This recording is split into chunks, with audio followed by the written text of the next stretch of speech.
తెలంగాణ ప్రజలకు నమస్కారం.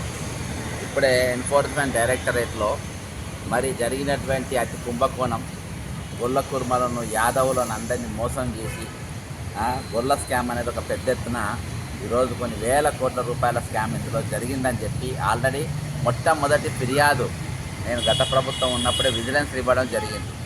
మొన్న రీసెంట్గా పోయిన వారము కొంతమంది డాక్టర్ల పేర్లు ఇలా కొంతమంది అధికారుల పేర్లు పెట్టి ఏసీబీలకు కూడా ఇవ్వడం జరిగింది.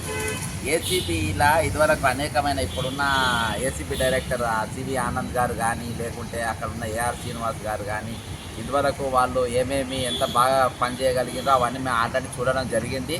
వాళ్ళు ఏం సాధించినా కూడా చూడడం జరిగింది. అయినా కానీ నేను కొంచెం డేటా ఇచ్చిన అది ముందుకు పోలేదు. కానీ ఈరోజు దాన్ని ఈడీ టేకప్ చేసి మొన్న దినాన వాళ్ళకి ఆల్రెడీ నోటీసులు సర్వీస్ చేసింది. ఇది నోటీస్ ఇది to the managing director Telangana state sheep and goat development cooperative కార్పొరేషన్కు వీళ్లకు 11వ తారీఖు రోజు ఈడీ కాంచెల్లి వీళ్లకు నోటీస్ పోయింది. ఇందులో అంటే ఏసీబీ ఒక లెవెల్లో అంటే అసలు స్కామ్ ఎక్కడికి వెళ్ళి మొదలైంది. అసలు ముద్దాయిని వదిలేసారు. అసలు ముద్దాయి ఎవరంటే లక్ష్మారెడ్డి అంటాడు. అసలు ముద్దాయి లక్ష్మారెడ్డి అన్నట్టు వదిలేసారు. దానిలో వదిలేసి ఆయన అమెరికాకి వెళ్ళిపోయినా నాకు ఎంక్వైరీ లేదు, ఏం లేదు. అంటే అసలు మెయిన్గా జరిగింది ఏంటంటే ఇందులో వీళ్ళు దొరకాలంటే ట్రాన్స్పోర్టేషన్. వీళ్ళు ఆ పాయింట్ ఇలా సెకండ్ పేజ్లో వాళ్ళ పాయింట్ పెట్టిండ్రు. మీరు దాదాపు ఒక 10 క్వశ్చన్స్ అడిగిండ్రు. ఇందులో chief feeds transfer district by details of all payments made to the transport agencies along with details of vehicles used by the said transport agencies for transport of sheep in respective districts. దీంతో పూర్తిగా వీళ్ళు దొరికిపోతారు. అసలు transportation ఎట్లా జరిగింది, ఏ transportation వాడినరు, దాని బిల్లులు ఎంత కట్టినరు అనేది దీంతో వాళ్ళు మొత్తం తేటా తెల్లం అయిపోయేది. బ్రహ్మాండమైన ప్రశ్న ఇంట్లో వీళ్ళు అడగడం జరిగింది. ఇంకా అంతేకాకుండా district wise details of payment made for the procurement of sheep feeds along with list of vendors and their bank account numbers, name of the bank branch, ఇంకా ఇవన్నీ కూడా పొందుపరిచి వాళ్ళు బ్రహ్మాండమైన క్వశ్చనర్ పెట్టి వాళ్ళు అడగడం జరిగింది.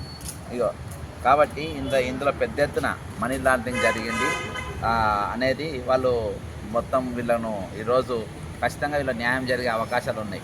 ఇంకోటి ఏంటంటే ఇవాళ మనం ఇచ్చిన ఫిర్యాదులు ఏంటంటే దీన్ని ముందుకు తీసుకుపోయి ఈరోజు రాష్ట్రంలో జరిగిన మేజర్ 3 స్కామ్లు ముగ్గురు కూడా అరెస్ట్ కాలేదు. ఒకటి illegal phone tapping Prabhakar Rao అనేట ఆయన ఇవాళ దాకా పట్టుకోలేదు.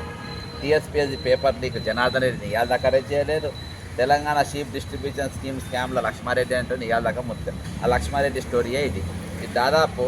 అంటే నేను కొన్ని పేర్లు కూడా ఇందులో పెట్టిన కొన్ని పేర్లు వీళ్ళు ఏమేమి చేసిండ్రు అనేది నేను కంప్లీట్గా ఇందులో పెట్టి assessment initiatives of development of aspiration district identified ఏ విధంగా చేసిండ్రు, అంతేకాకుండా కాగ్ రిపోర్ట్లో ఏం చెప్పిండ్రు, కాగ్ రిపోర్ట్ ఇక్కడ ఎక్కడ తప్పు పట్టింది అవన్నీ కూడా పొందుపరిచి ఈరోజు నేను డీటెయిల్డ్గా వాళ్ళ దగ్గర ఉన్న సమాచారానికి ఇంకా అదనమైన సమాచారం ఈరోజు వారికి ఇవ్వడం జరిగింది. అంతేకాకుండా ఒక దిక్కు ఇంత పెద్ద బాధ్యత లక్ష్మారెడ్డికి అప్పచెప్పినాక మళ్ళీ దళిత బంధు కూడా ఆయన మెంబర్ పెట్టాల్సిన అవసరం ఏమున్నది? ఈరోజు దళిత బంధు ఎందుకు పెట్టిండ్రు, అందులో ఎందుకు పెట్టదని అంటే ఇక్కడ గొల్ల కుర్మలను ఏ విధంగా మోసం చేసిండ్రో గొర్రెల పెంపకం పేరు మీద, అంతేకాకుండా ఈరోజు దళిత బంధు పేరు మీద కూడా పెద్ద స్కామ్ జరిగింది అనేది అది స్పష్టం.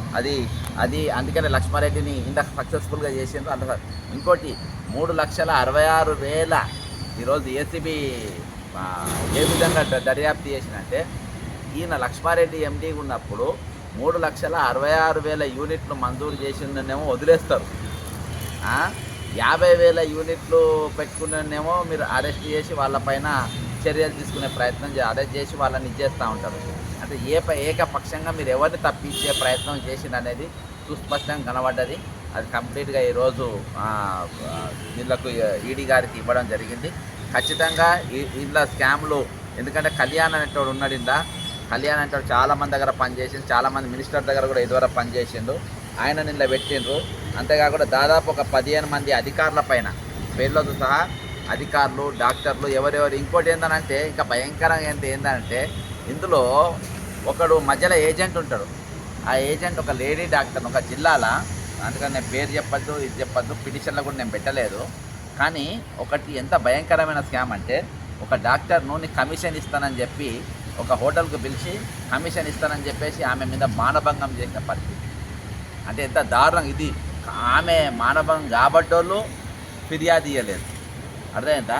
దీని మీద డిపార్ట్మెంట్, ఇది అందరికీ తెలుసు, ఇలా మళ్ళీ డిపార్ట్మెంట్లో అందరికీ తెలుసు. అంటే ఎంత నీచానికి ఒడిగట్టుకున్నారో అనేది మనం అర్థం చేసుకోవాలి ఇట్లా.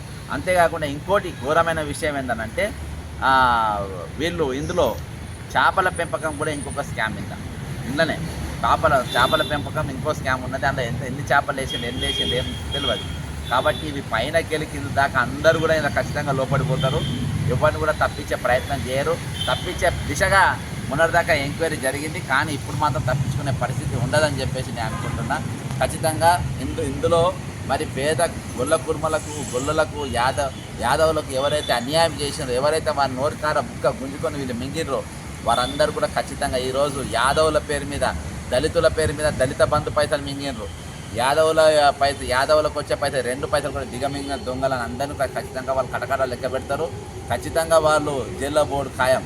ఎందుకంటే ఫిర్యాదు అయితే లోపల చాలా స్ట్రాంగ్గా నడుస్తుంది, ఎంక్వైరీ కూడా స్ట్రాంగ్గా నడుస్తుంది. కాబట్టి తప్పించుకునే అవకాశం లేదని చెప్పి తెలియజేసుకుంటూ సెలవు తీసుకుంటున్నాను. జై తెలంగాణ, అమరవీరులకు జోహార్.